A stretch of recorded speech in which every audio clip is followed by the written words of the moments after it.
Hello दोस्तों, कैसे हैं आप लोग। आपको बहुत बहुत धन्यवाद मेरे इस रैंक बूस्टर सीरीज को इतना सारा प्यार देने के लिए। मैं आशा करता हूं कि आपका प्यार ऐसा ही बना रहेगा और मुझे इस बात की बहुत खुशी है कि मैं इस मोमेंट पे, इस लास्ट मोमेंट पे आप लोगों का इतना सारा हेल्प कर पा रहा हूं। और मैं ये वादा करता हूं कि आने वाले समय में ऐसे ही मैं बेस्ट कंटेंट देता रहूंगा और मैं आपके साथ हर एक मोड़ पे खड़ा हुआ मिलूंगा। तो जैसा कि पिछले क्लास में हम लोगों ने देखा था मोल कॉन्सेप्ट के बारे में, जो कि टोटली बेस्ड था एनटीए के गाइडलाइन पे, सेम वैसा ही मैं आज लेके आ गया हूं आपके लिए पीरियोडिक टेबल चैप्टर। हाँ, पीरियोडिक टेबल जो कि टोटली बेस्ड है एनटीए की गाइडलाइन पे, एनटीए की सिलेबस पे। इस क्वेश्चंस को तैयार किया हमारी टीम ने बहुत मेहनत से, बहुत बारीकी के साथ स्टडी करके आपके लिए तैयार किया है। चलिए एक बार देख लेते हैं कि हमारे सिलेबस में इस बार क्या क्या है। तो देखिए, सेम चीजें हैं आपको देखने को मिलेगी जैसे कि आपके पीरियोडिक टेबल में एनटीए द्वारा दिया गया सिलेबस है।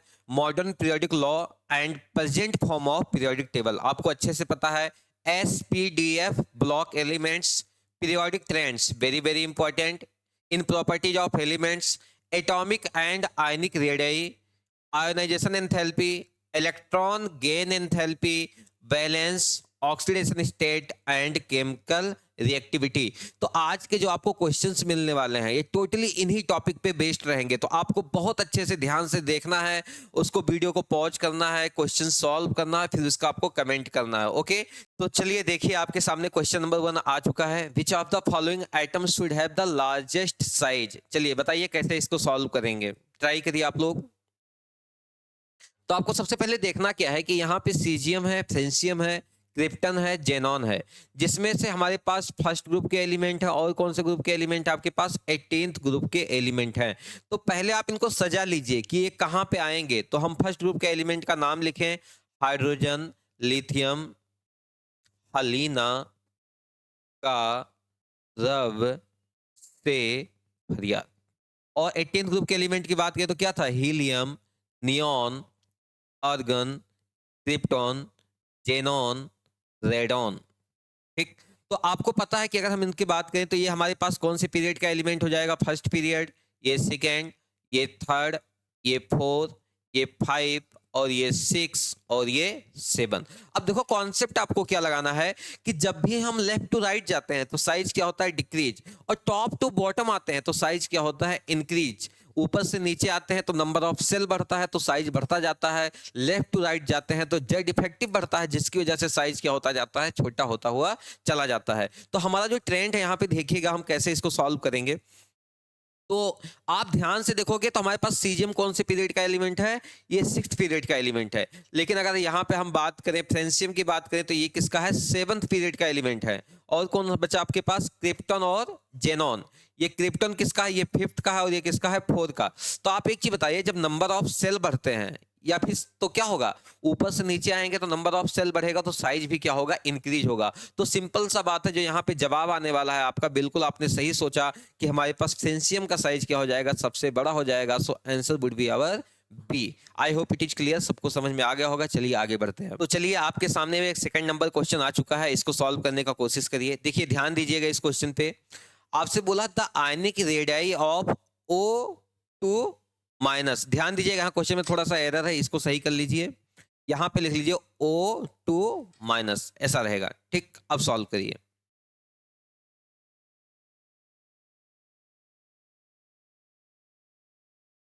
तो आई होप आप लोगों ने कोशिश कर लिया होगा। कैसे करेंगे सॉल्व, देखिएगा। आप लोगों ने बचपन में पढ़ा होगा कि जब भी ऐसे कुछ क्वेश्चन आते हैं तो हम लोग निकालते हैं जेड बाई ई का रेशियो। जेड बाई ई का रेशियो, जिसका जेड बाई ई का रेशियो ज्यादा होता है जितना, उतना ही साइज क्या होता है, छोटा होता है। अब साइज बताओ छोटा हो भी क्यों ना, क्योंकि मान लो कि हमारे पास, इन केस में लेता हूं कि इलेक्ट्रॉन सेम हो गए, तो जिसका जेड का वैल्यू ज्यादा हो जाएगा, नंबर ऑफ प्रोटॉन उसके पास क्या हो जाएगा, ज्यादा। और अगर नंबर ऑफ प्रोटॉन ज्यादा है, इलेक्ट्रॉन सेम है, तो न्यूक्लियस क्या करेगा, बाहर के इलेक्ट्रॉन को अपनी तरफ अट्रैक्ट कर लेगा। अगर अट्रैक्ट कर लेगा तो ऑटोमेटिक साइज क्या हो जाएगा, कम हो जाएगा। तो इस क्वेश्चन में देखिएगा क्या होगा, क्या कॉन्सेप्ट आपको लगाना है। सबके पास पहले इलेक्ट्रॉन काउंट करिए, इसके पास कितने इलेक्ट्रॉन, ऑक्सीजन के पास 10 इलेक्ट्रॉन, O2 माइनस के पास। F के पास होते हैं 9, एक माइनस तो कितने इलेक्ट्रॉन हो जाएंगे, इसके पास भी 10 इलेक्ट्रॉन। इसके पास 11 होते हैं, एक प्लस है तो 10 इलेक्ट्रॉन। इसके पास भी कितने होते हैं, 12 इलेक्ट्रॉन होते हैं, 2 प्लस है तो 10 इलेक्ट्रॉन। आई होप इलेक्ट्रॉन समझ में आ गया। तो ये केस ही बन गया, किसका केस बन गया, इसको बोलते हैं आइसो इलेक्ट्रॉनिक स्पीसीज। कैसा बोलते हैं ये, आइसो इलेक्ट्रॉनिक। तो ये कैसा है आपका, आइसो इलेक्ट्रॉनिक स्पीसीज है। अब इसको कैसे देखोगे, अब हम जेड पे जाएंगे। तो जेड इसका कितना हो जाएगा, मैग्नीशियम का 12 होता है, जेड की वैल्यू की बात करें, और इसका हो जाएगा 11, और इसका हो जाएगा 9, और इसका हो जाएगा 8। तो आपने क्या देखा कि जिसका नंबर ऑफ जेड या नंबर ऑफ प्रोटॉन ज्यादा होगा उसका साइज उतना ही क्या होगा, कम। तो अगर हम जेड बाई ई की रेशियो की बात करें, अगर हम जेड बाई ई का रेशियो की बात करें, तो इसका सबसे ज्यादा आएगा, देन इसका, देन इसका। तो बताइए साइज का ऑर्डर क्या हो जाएगा, जस्ट इसका क्या हो जाएगा, अपोजिट। मतलब O2 माइनस सबसे टॉप पे आएगा, फिर कौन आएगा बताइए, फिर 9 वाले F माइनस आएगा, फिर Na प्लस, सबसे छोटा कौन आ जाएगा, Mg2 प्लस। आई होप ये आपको समझ में आ गया होगा कि जिसका जेड बाई ई का वैल्यू ज्यादा उसका साइज कम। So answer would be our 4। I hope it is clear. चलिए आगे बढ़ते हैं नेक्स्ट क्वेश्चन पे। ध्यान से देखिए, द एटॉमिक नंबर ऑफ अनिल अनियम इज, एटॉमिक नंबर इसका क्या हो जाएगा, चलिए लगाइए दिमाग। ऐसे क्वेश्चन तो आप लोग बहुत सारे सॉल्व कर रखे होंगे, बहुत आसान से क्वेश्चन होते हैं। देखिए, अन मतलब क्या होता है, अन मतलब क्या होता है 1, नील मतलब क्या होता है बोलो 0, अन मतलब क्या होता है, फिर से क्या हो जाएगा, अन मतलब 1, अन नील अनियम। तो आंसर क्या आ जाएगा 1 0 1। और जेई में ये क्वेश्चन 2-3 बार आ चुका है, यही सेम अन नील अनियम पे। तो ध्यान रखिएगा इस क्वेश्चन को। और एक बार आप लोग कमेंट में 1 से लेके जो हमारे पास 0 तक जो भी नंबर्स होते हैं उनको क्या क्या बोलते हैं, अन नील बाई ट्राई जो भी बोलते हैं, उन सबको एक बार आप लोग कमेंट में लिख दीजिए। आगे बढ़ते हैं। तो आंसर इज 101। अगला क्वेश्चन है question number 4। In which of the following pairs the outer most electronic configuration will be the same. चलिए, इलेक्ट्रॉनिक कॉन्फ़िगरेशन भी यहाँ पे आपका कवर होने जा रहा है, बहुत ध्यान से देखिएगा इस क्वेश्चन को।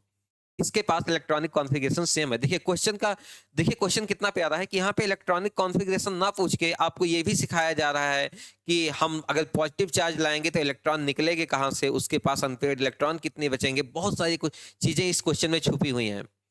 चलिए ट्राई करिए। तो देखिएगा मैं सॉल्यूशन लाता हूं इसका। पहला हमारे पास है क्रोमियम। एटॉमिक नंबर कितना होता है क्रोमियम का, बताइए सब लोग बताइए फटाफट। एटॉमिक नंबर कितना होता है 24।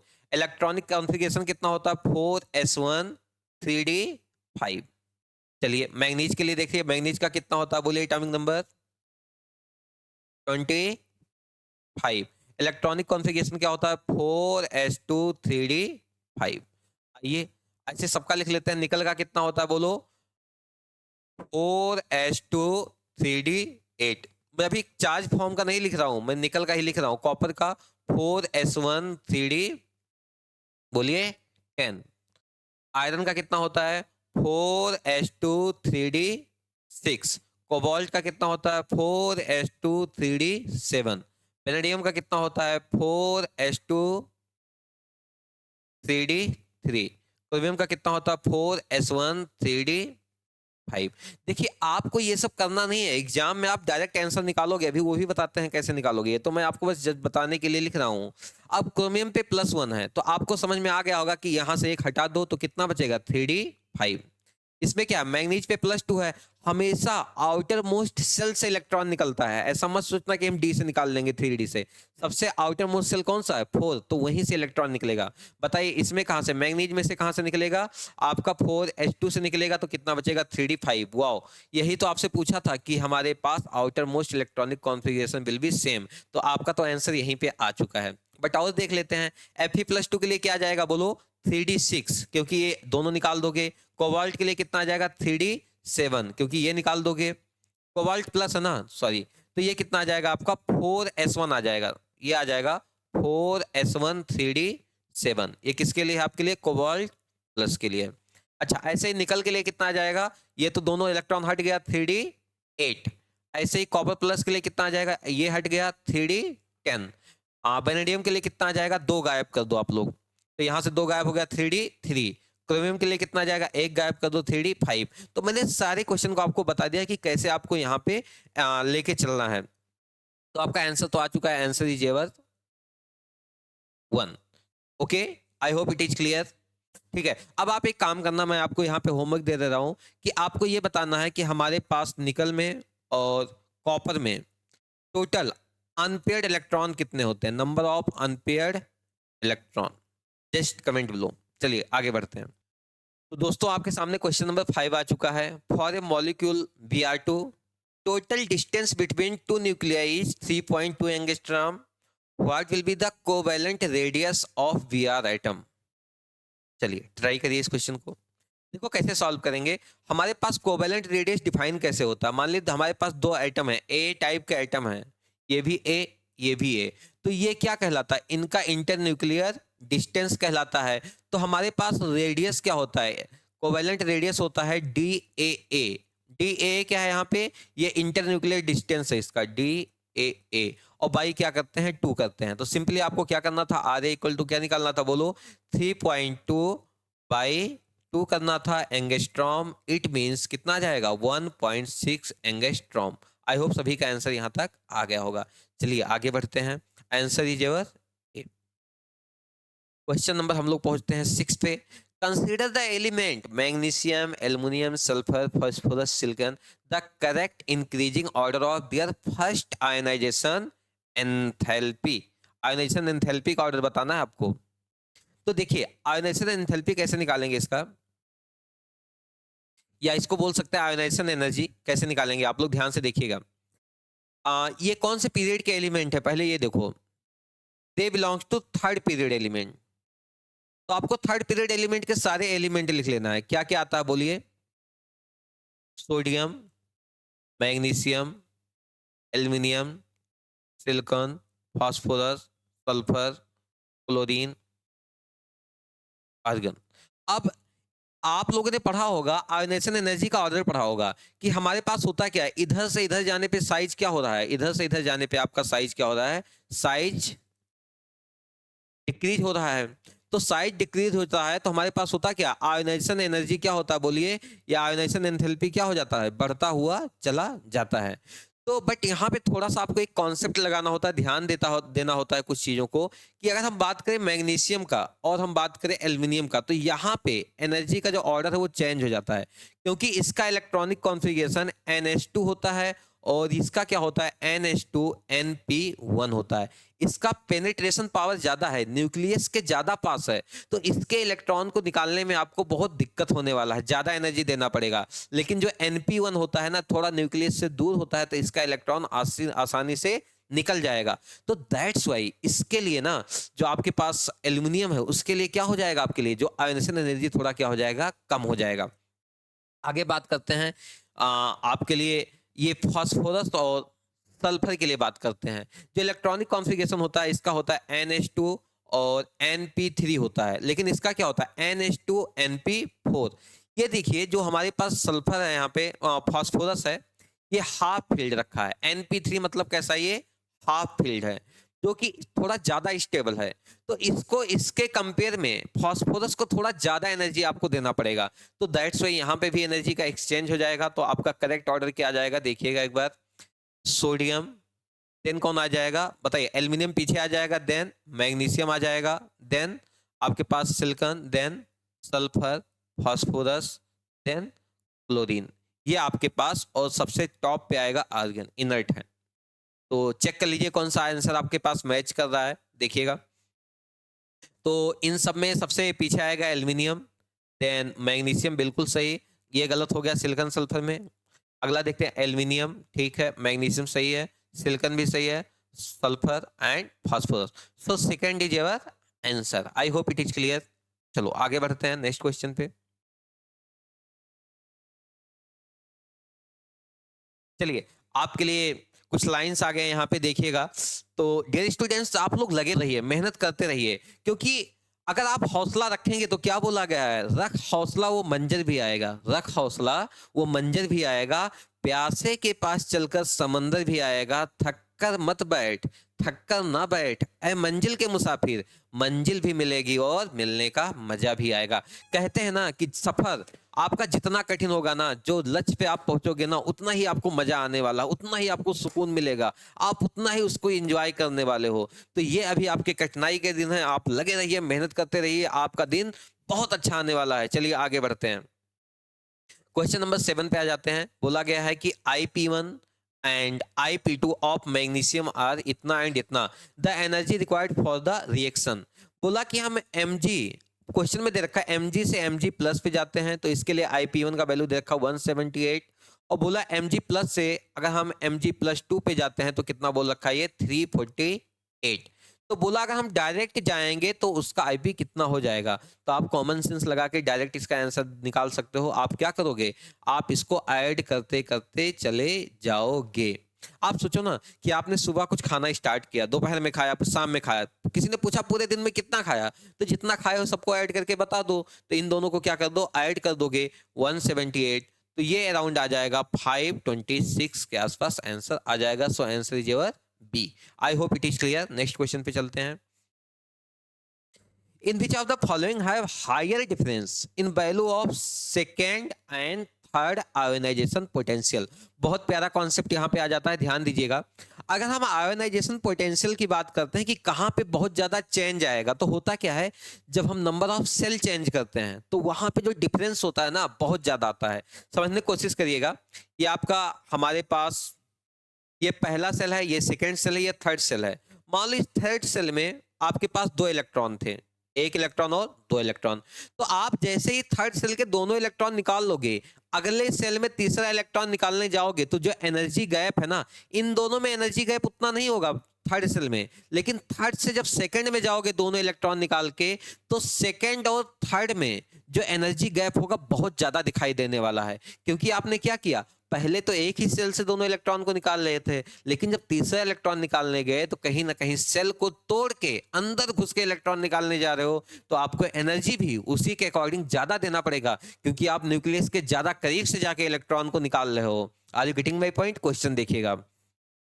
बोला कि सेकेंड और थर्ड में ज्यादा गैप होना चाहिए। तो देखो, इसका पहला इलेक्ट्रॉन आसानी से निकाल लोगे, दूसरा भी निकाल लोगे, तीसरा भी निकाल लोगे, लेकिन यहाँ पे गैप किसके बारे में ज्यादा आएगा, तीसरे और चौथे में ज्यादा गैप आएगा, क्योंकि 3 तो हमारे पास आउटर मोस्ट सेल में ही है। ये चीज क्लियर हुआ। तो तीसरे के बाद चौथे में बहुत ज्यादा गैप आएगा, तीसरे और चौथे में बहुत गैप देखने को मिलेगा। आइए इसमें देखते हैं। पहला इलेक्ट्रॉन आसानी से निकलेगा, दूसरा भी आसानी से निकलेगा, लेकिन तीसरा निकालने जाओगे तो आप कहां जा रहे हो, बोलो, शेर के मुंह में हाथ डाल के कुछ निकाल रहे हो। तो होगा क्या, एनर्जी आपको बहुत ज्यादा देना पड़ेगा। तो इसका मतलब इसका सेकंड और थर्ड के बीच में एनर्जी गैप बहुत ज्यादा हो जाएगा। यही तो क्वेश्चन भी था। आगे देखिए, इसको भी देख लीजिए। इसका फर्स्ट और किसके बीच में एनर्जी गैप आएगा, फर्स्ट और सेकंड के बीच में बहुत ज्यादा एनर्जी गैप आएगा। इसका बोलो, इसका 4 तो आसानी से निकलेगा, तो चौथे और पांचवें के बीच में एनर्जी गैप बहुत ज्यादा होने वाला है। तो आंसर हमारे इसके अकॉर्डिंग होगा, answer is our B. I hope it is clear. चलो आगे बढ़ते हैं। Question number 9, relation between electron gain enthalpy and electron affinity का रिलेशन पूछा है। तो ये आपको बच्चे अच्छे से याद होना चाहिए कि हमारे पास जो इलेक्ट्रॉन एफिनिटी होता है minus of electron gain enthalpy होता है। मैं हालांकि आपको एक फॉर्मूला देना चाहता हूं, बहुत इंपॉर्टेंट फॉर्मूला है। ये पूछने के भी बहुत चांस है कि जेई में कभी भी इस पे क्वेश्चन बना सकता है कि इलेक्ट्रॉन एफिनिटी होता है माइनस, इलेक्ट्रॉन गेन एंथैल्पी होता है minus electron affinity minus 5/2 R into T. और टी क्या होता है, यहां पे हम टी निकाल लेते हैं, हम नॉर्मल जो टी लेते हैं, कभी भी ये जो डेटा निकालते हैं हम लोग सारे, जो एनसीईआरटी में डेटा दिया हुआ है, ये डेटा दिया हुआ है एब्सोल्यूट एब्सोल्यूट जीरो टेम्परेचर पे, एब्सोल्यूट जीरो टेम्परेचर पे दिया हुआ है। एब्सोल्यूट जीरो टेम्परेचर का मतलब क्या होता है, टी बराबर 0 केल्विन या टी बराबर -273 डिग्री सेल्सियस। तो सोचो ना, आप टी बराबर 0 केल्विन यहाँ पे पुट करोगे तो ऑटोमेटिक आंसर क्या आ जाएगा, बोलिए, डेल्टा एच ई जी आ जाएगा माइनस ऑफ इलेक्ट्रॉन एफिनिटी। तो ये आपका आंसर कौन सा आ जाएगा, या इलेक्ट्रॉन एफिनिटी इक्वल टू क्या आ जाएगा, minus of delta H A G. So answer D is your correct. I hope it is clear. Next question पे चलते हैं अब। Question number 10, the electron gain enthalpy in kilojoule per mole of the fluorine, chlorine, bromine and iodine respectively। तो आपको electron gain enthalpy का order पता होगा या इलेक्ट्रॉन एफिनिटी का ऑर्डर पता होगा। बताइए, इलेक्ट्रॉन एफिनिटी का ऑर्डर क्या होता है। इलेक्ट्रॉन एफिनिटी का ऑर्डर हम बात करें तो फ्लोरीन, क्लोरीन, ब्रोमीन, आयोडीन में से बताइए सबसे ज्यादा इलेक्ट्रॉन एफिनिटी किसका होता है, क्लोरीन का, देन फ्लोरीन का, देन ब्रोमीन का, देन आयोडीन का। तो जिसका इलेक्ट्रॉन एफिनिटी ज्यादा, उसका इलेक्ट्रॉन गेन एंथैल्पी का नेगेटिव वैल्यू भी कैसा हो जाएगा, ज्यादा हो जाएगा। और नेगेटिव वैल्यू ज्यादा देखना है आपको, तो नेगेटिव वैल्यू किसका ज्यादा है, इलेक्ट्रॉन गेन एंथैल्पी का। देखिएगा इसका नेगेटिव वैल्यू कितना है, 349 है। ये देखिए, आप देखिए ये इसका, आप एक काम करिए, आप ऐसे ऑर्डर देखिए, फ्लोरीन क्लोरीन, ये फ्लोरीन है, ये क्लोरीन है, ये ब्रोमीन है और ये आयोडीन है। तो सबसे ज्यादा ये सेकंड पोजीशन का होना चाहिए। तो यहाँ पे देखो पूरे में से सबसे ज्यादा सेकंड पोजीशन का है। देखिए ये इससे कम है, ये इससे कम है, ये इससे कम है, बिल्कुल यही आंसर ही हो जाता है आपका। लेकिन और ऑप्शन चेक देख लो एक बार, क्या यहाँ पे सबसे ज्यादा है, नहीं, गलत। यहाँ पे सबसे ज्यादा है, क्या यहाँ पे सबसे ज्यादा है, नहीं, बिल्कुल गलत जवाब। क्या यहाँ पे सबसे ज्यादा है, नहीं, बिल्कुल गलत जवाब। तो आपके पास पहला आंसर आ चुका है, ये ऑर्डर होने वाला है। क्लियर? चलिए नेक्स्ट क्वेश्चन पे चलते हैं। क्वेश्चन नंबर आपके पास 11, the correct electronegativity order is. देखो अब ऐसे क्वेश्चन को कैसे सॉल्व करेगा, ध्यान दीजिएगा। अगर हम इलेक्ट्रोनेगेटिविटी की बात करें, तो अगर हम देखो लेफ्ट टू राइट जाते हैं पीरियोडिक टेबल में, तो इलेक्ट्रोनेगेटिविटी क्या होता है, बढ़ता है। और टॉप टू बॉटम आते हैं, कहाँ, टॉप टू बॉटम आते हैं, तो इलेक्ट्रोनेगेटिविटी का वैल्यू क्या होता है, बोलो, डाउन होता हुआ चला जाता है। ये आपको पता होना चाहिए। तो अगर हम इन एलिमेंट्स को ध्यान से देखें, तो आपके पास एलिमेंट है, कौन है, कार्बन है, नाइट्रोजन है, और कौन है, कार्बन के काशी गए शंकर प्रभु, सिलिकॉन और फास्फोरस। अब मुझे ये चीज बताओ कि अगर हम इलेक्ट्रोनेगेटिविटी की बात करेंगे, तो सिंपल सी बात है, नाइट्रोजन तो ज्यादा होगा किससे, कार्बन से, और फास्फोरस तो ज्यादा होगा किससे, सिलिकॉन से। और कार्बन सिलिकॉन से ज्यादा कौन होगा, कार्बन, क्योंकि ऊपर से नीचे आ रहे हो तो घट रहा है, तो कार्बन का ज्यादा होगा। नाइट्रोजन का ज्यादा होगा किससे, फास्फोरस से। तो ये आपको यहाँ पे ऑर्डर देखने को मिलने वाले हैं। तो बताओ सबसे ज्यादा किसका आ जाएगा, नाइट्रोजन का, फिर किसका आ जाएगा, कार्बन का, और सबसे कम किसका आएगा यहाँ पे, बोलिए, सबसे कम आएगा यहाँ पे सिलिकॉन का, देन किसका आ जाएगा, फास्फोरस का। अगर आपको डेटा ना याद हो तो आप इसको डेटा याद करके भी बता सकते हो। अगर आपको डेटा याद हो, तो ना याद हो तो आप ऐसे कर सकते हो, अदरवाइज डेटा यूज कर सकते हो। नाइट्रोजन का हमारे पास होता है कितना, 3 होता है इलेक्ट्रोनेगेटिव वैल्यू, और कार्बन का होता है 2.5, और फास्फोरस का होता है 2.1, और सिलिकॉन का होता है 1.8। आई होप इट इज क्लियर। तो ऐसे आपका यहाँ पे आंसर आ जाएगा। आपको इलेक्ट्रोनेगेटिविटी का डेटा याद रखना है, इंपॉर्टेंट है। चलो आगे बढ़ते हैं। तो आंसर आपका कौन सा हो गया यहाँ पे, आपके पास यहाँ पे आंसर आ चुका है सी, बिल्कुल सही, सिलिकॉन, फास्फोरस, कार्बन, नाइट्रोजन। चलिए नेक्स्ट क्वेश्चन पे चलते हैं। Question number 12, the process requiring the absorption of energy, F से F माइनस जा रहा है, Cl से Cl माइनस, O से O2 माइनस, H से H माइनस। चलिए मैं आपको बता दूं, ध्यान रखिएगा। अगर ऐसा कभी क्वेश्चन पूछे, एब्जॉर्प्शन ऑफ एनर्जी होता है कि X से X माइनस जा रहा है, तो मैं आपको बता दूं, बेरिलियम हो गया, मैग्नीशियम हो गया, नाइट्रोजन हो गया, फास्फोरस हो गया, या इनर्ट गैस हो गए, इनको जब भी देखोगे तो केवल इन्हीं में एब्जॉर्प्शन ऑफ एनर्जी होता है, अदरवाइज किसी में एब्जॉर्प्शन ऑफ एनर्जी नहीं होता, वहां पे एनर्जी रिलीज ही होता है। लेकिन एक अगला पॉइंट आपको ध्यान देना है कि कहीं X माइनस है कोई भी एलिमेंट, अगर अगला इलेक्ट्रॉन इसके पास आ रहा है, तो वो इलेक्ट्रॉन आने से मना करेगा, मतलब इसके लिए हमें एनर्जी देना पड़ेगा, तभी X2 माइनस बनेगा। ऐसा क्यों होता है कि जब कोई इलेक्ट्रॉन पहले से है, अगर अगला इलेक्ट्रॉन आप लेके आओगे, तो वहां पे होगा क्या, रिपल्सन होगा। दैट्स वाई हमेशा अगर किसी भी एलिमेंट पे कितना भी वो स्टेबल बनना हो, अगर एक इलेक्ट्रॉन है दूसरा इलेक्ट्रॉन लाओगे, तो हमेशा हमेशा हमेशा एनर्जी एब्जॉर्ब होगा। तो चलिए इसका आंसर देख लेते हैं। तो F से F माइनस जा रहा, आसानी से जाएगा, Cl से Cl माइनस जाएगा, H से H माइनस भी जाएगा, क्योंकि इसमें से कोई नहीं है, इन ऑप्शन में से कोई नहीं है। बट देखिए O से O2 माइनस में, मान लीजिए आपने पहले कहाँ गए, O से O माइनस गए होंगे, फिर O से कहाँ गए होंगे, O2 माइनस, तो यहाँ पे एनर्जी क्या होगा, बहुत ज्यादा एब्जॉर्ब होने वाला है। तो एक ही केस आपके पास यहाँ पे आंसर हो सकता है, that would be our C. ये आपको यहाँ पे एनर्जी बहुत ज्यादा एब्जॉर्ब करेगा ये। चलिए आगे बढ़ते हैं। So answer is C. Next question चलते हैं कि which pair of oxide is acidic in nature. बहुत प्यारा क्वेश्चन है, आप लोग ट्राई करिए कि इसमें से कौन सा हमारे पास एसिडिक इन नेचर हो जाएगा। तो देखो हमारे पास यहाँ पे मैं आपको कॉन्सेप्ट भी बता देता हूं कि हमारे पास जो मेटल के ऑक्साइड होते हैं, इसके oxide, metal oxide they are basic in nature, और नॉन मेटल ऑक्साइड कैसे होते हैं, they are acidic in nature. ये आपको ध्यान रखना है। और हमारे पास कुछ न्यूट्रल ऑक्साइड होते हैं,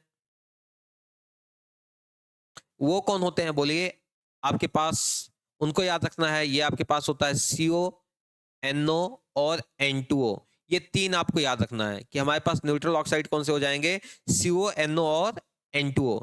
ये आपको एकदम याद करके रखना है, इसको तो एकदम याद कर लेना है। ओके, अब हम बात करते हैं नेक्स्ट पॉइंट की, बात करते हैं कि एक हमारे पास आता है एम्फोटेरिक। अब बता रहे हैं तो इसको भी बता देते हैं कि एम्फोटेरिक कौन होते हैं। तो आपको एक गाना गाना है एम्फोटेरिक के लिए, जनाबे अली गाएं। क्या गाना है, जनाबे अली गाएं, जनाबे अली गाएं। सुना करें, सुना करें वो सभी आसमा के, कहाँ के, आसमा के 3533 PB। ऐसे आपको याद रखना है। इसका मतलब क्या होता है कि ये जो आपको एलिमेंट यहाँ पे दिख रहे हैं ना, इन सबके ऑक्साइड कैसे होंगे, एम्फोटेरिक होंगे। लेकिन ध्यान रखिएगा, क्रोमियम का +3 होना चाहिए, बेनेडियम का +5 होना चाहिए, और Sb का +3 और As का कितना, +3 होगा, तभी वो एम्फोटेरिक कहे लाएगा। बस इस गाने से आपका काम हो जाएगा। कभी आपको आज के बाद से कभी आपसे बेसिक पूछे तो मेटल ऑक्साइड देखना, एसिडिक पूछे तो नॉन मेटल ऑक्साइड, न्यूट्रल पूछे तो CO, NO, N2O तीन को देखना, और एम्फोटेरिक पूछे तो गाना गा लेना, जनाबे अली गाएं, सुना करें वो सभी आसमा के कितने 3533 प्रभु। तो चलिए ऑप्शन चेक कर लेते हैं कौन सा आ जाएगा। बोलिए, ये हमारे पास बोरॉन कैसा होता है, नॉन मेटल, कैल्शियम कैसा, मेटल, तो ये कैसा हो गया आपका बेसिक, और ये कैसा हो गया एसिडिक। आगे बढ़ते हैं, बताइए कैसा, एसिडिक। अभी आपने देखा सिलिकॉन आपका नॉन मेटल, इसका ऑक्साइड कैसा हो जाएगा, acidic. So answer is your correct. फिर भी देख लेते हैं N2O कैसा आ गया, कहाँ आ गया बोलो, ये हो गया न्यूट्रल। कैसा हो गया, न्यूट्रल। BaO मेटल ऑक्साइड कैसा हो जाएगा आपका बेसिक। CaO कैसा हो जाएगा बोलो, मेटल ऑक्साइड बेसिक। और ये कैसा हो जाएगा आपका बोलिए, SiO2 non metallic oxide acidic. तो answer is your second. I hope आपको अच्छे से समझ में आ गया होगा, कॉन्सेप्ट भी क्लियर हो गया होगा। चलिए आगे बढ़ते हैं, क्वेश्चन नंबर चलते हैं हम लोग 14 पे। Which of the following oxide is amphoteric in nature, बताइए कैसे होगा। ये किसका है, नॉन मेटल ऑक्साइड एसिडिक। मामला यही क्लियर हो जाएगा, निपट जाएगा क्वेश्चन। अभी नॉन मेटेलिक ऑक्साइड एसिडिक, बच्चा कौन भाई, जनाबे अली गाएं, सुना करें वो सभी आसमा के 3533 प्रभु। अली आ गए ना, जनाबे अली कैसे हो जाएंगे ये, एम्फोटेरिक। आंसर आ चुका है आपको, आई होप ये चीज क्लियर हो गया होगा। Second B is your answer. Next question पे चलते हैं, क्वेश्चन नंबर आपके पास 15। The spin only magnetic moments in both magneton for 3 Ti+3 B+2 scandium +3 ion respectively, कैसे निकालोगे। आओ देखो, इसके लिए फॉर्मूला क्या होता है, स्पिन ओनली मैग्नेटिक मोमेंट का फॉर्मूला क्या होता है, अंडर रूट, ध्यान रखिएगा, n इंटू n+2, ये होता है बोर मैग्नेटॉन। n क्या होता है, नंबर ऑफ अनपेयर्ड इलेक्ट्रॉन। चलिए फटाफट कर लीजिए, टाइटेनियम का इलेक्ट्रॉनिक कॉन्फ़िगरेशन कर लीजिए पहले, कितना होता है 4s2 3d2। बेनेडियम की बात करते हैं, 4s2 3d3। और अगला आपके पास स्कैनेडियम की बात करोगे तो कितना आ जाएगा 4s2 3d1। तो अगर हम इसको प्लस फॉर्म में लेके जाते हैं जिस पे चार्ज है, तो Ti+3 मतलब 2 इलेक्ट्रॉन यहां से गया, 1 इलेक्ट्रॉन यहां से गया, तो बचा कितना 3d1। हमेशा आउटर मोस्ट सेल से पहले इलेक्ट्रॉन निकालना है। बेनेडियम के लिए बात करेंगे तो कितना आ जाएगा, 2 यहां से गया तो कितना आ जाएगा 3d, बोले कितना आ जाएगा ये 3d3। अगर हम इसके लिए बात करें 3 है तो यहाँ पे भी सब सारे इलेक्ट्रॉन निकल गए, मतलब इसका कितना आ जाएगा 0। तो आपको देखना है कि लास्ट में 0 कहाँ पे आ रहा है, तो इस ऑप्शन में आ रहा है और इस ऑप्शन में आ रहा है। अगला, जब किसी के पास 1 अनपेयर्ड इलेक्ट्रॉन है, किसी के पास 3 अनपेयर्ड इलेक्ट्रॉन है, तो बताइए किसका म्यू का वैल्यू ज्यादा आएगा, जिसके पास 3 या जिसके पास 1, बताइए जवाब दीजिए। जिसके पास 3, तो 3 किसके पास है, बी के पास, तो इन दोनों में से इसका ज्यादा हो जाएगा, तो answer would B this one. Otherwise आप लोग फॉर्मूला लगा के सॉल्व कर सकते हो। आगे बढ़ा जाए, चलो। अच्छा, फॉर्मूले से सॉल्व करना होगा तो कैसे करना, पहला पुट करना 1 इंटू 1 प्लस 1, पहले वाले के लिए है ये, तो कितना आ जाएगा √2 pm आ जाएगा, तो इसका मतलब कितना हो गया 1.73। ऐसे दूसरे वाले के लिए ट्राई करना तो कितना लिखना, बोलिए 3 इंटू 3 + 2 5 और bm कितना आ जाएगा 15 bm अंडर रूट मतलब कितना आ जाएगा 3.87। क्लियर। और लास्ट वाले को तो Z0 पुट करके आंसर निकाल लोगे। आई होप यहां तक समझ में आ गया होगा सभी को। चलिए नेक्स्ट क्वेश्चन पे चलते हैं। क्वेश्चन नंबर 16 है the correct order of conductivity of ions in water. बहुत प्यारा क्वेश्चन है कि इसका आंसर क्या आएगा। सभी लोग ट्राई करिए, जरूर इसको ट्राई जरूर करिए आप लोग। ये जेई के प्रीवियस ईयर का क्वेश्चन ही है। कैसे सॉल्व करेंगे ऐसे? आप देखो ना कि अगर हम बात करें टॉप टू बॉटम आते हैं पीरियोडिक टेबल में, ये ध्यान रखना। अगर हमारे पास गैसियस आयन है, अगर हमारे पास गैसियस आयन है और टॉप टू बॉटम आते हैं तो साइज क्या होता है बोलो? साइज क्या होता है? इंक्रीज होता है। साइज क्या होता है? इंक्रीज होगा। और जो किसी का कोई मोटा तगड़ा हो गया, साइज बहुत ज्यादा हो गया, तो उसका मोबिलिटी कैसा हो जाएगा? उसका मोबिलिटी कैसा हो जाएगा बोलो? उसका मोबिलिटी कैसा हो जाएगा? डिक्रीज हो जाएगा। तो कंडक्टिविटी भी कैसा हो जाएगा? कंडक्टिविटी भी कैसा हो जाएगा? डिक्रीज। ये आपको कॉन्सेप्ट ध्यान रखना है। लेकिन अगर बहुत प्यारा कॉन्सेप्ट यहीं पे आएगा, देखिए। अगर मान लो वो एक्वस फॉर्म में है। किस फॉर्म में बेटा? एक्वस फॉर्म में है। तो अब क्या होगा? एक्वस मतलब पानी में ले जाके डुबा दिया गर्दन उसका। अब ये ऊपर से नीचे आते हैं तो देखो क्या होता है। पहले वाले का साइज छोटा था, दूसरे वाले इसका साइज बहुत बड़ा था। तो इसका चार्ज डेंसिटी जो छोटा था, उसका चार्ज डेंसिटी क्या था? बहुत ज्यादा। पानी ने देखा भैया इसके पास तो चार्ज डेंसिटी बहुत है, चलो इसके पास चलते हैं, मजा आएगा। पानी ने इसको पूरा घेर लिया, कहा आओ, बहुत चार्ज डेंसिटी रखते हो ना, घेर के बैठ गया इसको पूरा। अब पड़ोस में इसके पास गया, नीचे देखा कि साइज मोटा तगड़ा है, चार्ज डेंसिटी बेचारे के पास कम है, होता ही है ना। जो छोटा होता है थोड़ा सही होता है, उसके पास ज्यादा लोग जाते हैं। तो यही हुआ कि ये बड़ा था, मोटा तगड़ा था, बोले क्या यार इसको छोड़ो, और इसके पास थोड़ा बहुत पानी आएंगे। तो अब देखो, अब मोटा कौन हो गया? अब ऊपर वाला मोटा हो गया, नीचे वाला कैसा हो गया? पतला हो गया। तो अब इन केस ऑफ एक्वस की बात करेंगे तो ऊपर से नीचे आएंगे, तो बताओ क्या होने वाला है यहाँ पे? साइज आपका क्या हो जाएगा? डिक्रीज हो जाएगा। मोबिलिटी क्या हो जाएगा बोलिए? मोबिलिटी आपका क्या हो जाएगा? इंक्रीज हो जाएगा। तो कंडक्टिविटी भी क्या हो जाएगा? इन फॉर्म ऑफ एक्वस में बात करेंगे तो कंडक्टिविटी भी ऊपर से नीचे आएंगे तो क्या हो जाएगा? इंक्रीज हो जाएगा। आई होप ये बहुत अच्छे से आपको समझ में आ गया होगा, क्योंकि ऊपर से नीचे गए तो साइज मोटा था तो पानी उतना घेरा नहीं, छोटे वाले को पानी ने पकड़ के चिपक लिया चारों तरफ से, तो उसका साइज ऑटोमेटिक बड़ा हो गया, तो बेचारा आप घूम टहल नहीं पाएगा, कहीं जा नहीं पाएगा, तो उसका मोबिलिटी क्या हो जाएगा? कम। नीचे वाला मोटा था, उसके पास पानी ज्यादा घेरा नहीं, तो अच्छे से भी वो आसानी से फ्रीली घूम सकता है, उसका मोबिलिटी ज्यादा है, तो उसका कंडक्टिविटी भी क्या हो जाएगा? ज्यादा। सो आंसर बताइए क्या हो जाएगा? आप लोग एक बार इसको सजा लीजिए। अलीना का रब से फरियाद। तो ऑर्डर क्या आ जाएगा? This this this and this in form of aqueous. तो देखिए आ जाएगा कौन सा आपका second answer is correct. I hope आपको यहां तक बहुत अच्छे से समझ में आ गया होगा, किसी को कोई दिक्कत नहीं होगा। तो आज के लिए तो हम इतना ही रखेंगे, नेक्स्ट क्लास में फिर इससे आगे कंटिन्यू करेंगे। और इसके देखिए आपको सामने कुछ क्वेश्चंस आ चुके हैं, इन लोगों को क्वेश्चंस को आप लोग देखिए और इसको जो भी इसका आंसर हो कमेंट करिए। और हाँ, अभी तक आप लोगों ने इस मेरे चैनल को सब्सक्राइब नहीं किया हो तो please do like share and subscribe to my YouTube channel. और आज के लिए इतना ही। Thank you so much.